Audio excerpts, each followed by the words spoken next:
किसी ने कहा है कि जिंदगी में बहुत सारे दोस्त बनाना खास बात नहीं है, लेकिन जिंदगी में एक ही दोस्त से अच्छी दोस्ती निभाना, पूरी जिंदगी निभाना सबसे खास बात है। हरे कृष्णा। आज मैं आप सभी को एक छोटी सी कहानी सुनाता हूँ। एक बूढ़ी महिला की, एक अम्मा जो रोजाना भिक्षा मांगने जाती थी, वापस आती थी, प्रभु को याद करती थी और जिंदगी अपनी बिता रही थी। पिछले 5 दिनों से उन्हें भिक्षा का एक दाना नहीं मिला।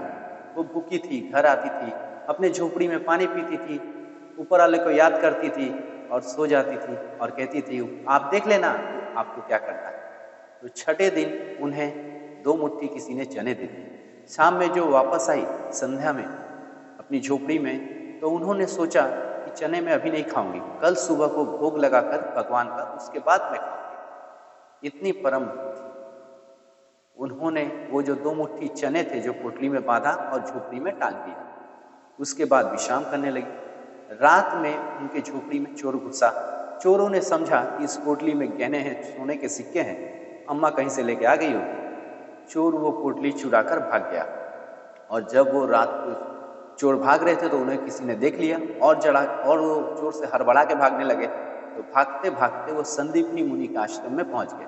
संदीपन ऋषि का आश्रम वो जहां भगवान श्री कृष्ण और उनके सखा सुदामा शिक्षा ग्रहण कर रहे थे। संदीपन ऋषि के आश्रम में पहुंचते ही उन्हें गुरु माता को आवाज सुनाई दी कि कोई घुस आया। वो बाहर निकली, चोरों को समझ में आया उनका पीछा फिर कोई कर रहा है। वो जल्दबाजी में पोटली वहीं पे छोड़कर भाग गए। अगली सुबह जब गुरु माता वहां साफ सफाई कर रही थी तो उन्हें वो पोटली मिली। इस तरफ वो बूढ़ी अम्मा थी जो इनकी पोटली चोर चुरा के भागे थे। वो जागी और सुबह सुबह जो देखी कि छठे दिन जो भिक्षा मिली थी वो भी कोई चुरा कर चला गया। तो बूढ़ी महिला जो थी माता जी बहुत गुस्सा हुई और उन्होंने श्राप दे दिया कि जो भी उस चने को खाएगा वो जीवन भर गरीब रहेगा और दरिद्र रहेगा। इस तरफ संदीपन ऋषि के आश्रम में गुरु माता को पोटली मिली थी। गुरु माता ने खोल के देखा कि उसमें चने थे।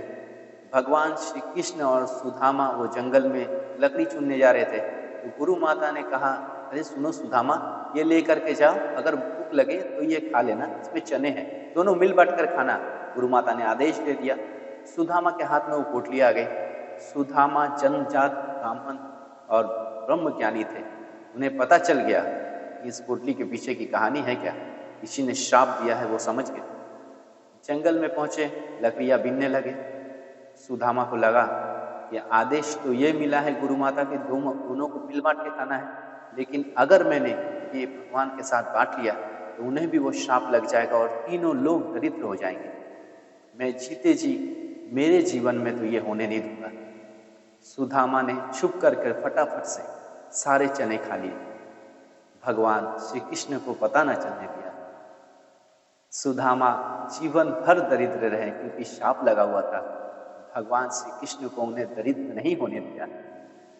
दोस्ती ये होती है जीवन में, ट्रू फ्रेंडशिप अगर आपको मिल जाए तो इससे खूबसूरत और कुछ भी नहीं। जैसे मैंने कहा, जीवन में बहुत सारे दोस्त बनाना खास नहीं, पर एक व्यक्ति से पूरी जिंदगी, लाइफ टाइम अच्छी दोस्ती निभाना, वो सबसे खूबसूरत और खास बात होती है। तो सच्चे फ्रेंड आशा करते हैं सबको मिलने चाहिए। बहुत मुश्किल से मिलती है सच्चे फ्रेंड। आजकल अगर पूरे संसार में सबसे ज्यादा महंगा कुछ है तो है सच्ची दोस्ती। आशा करते हैं आपको स्टोरी बहुत अच्छी लगी होगी। धन्यवाद। हरे कृष्णा।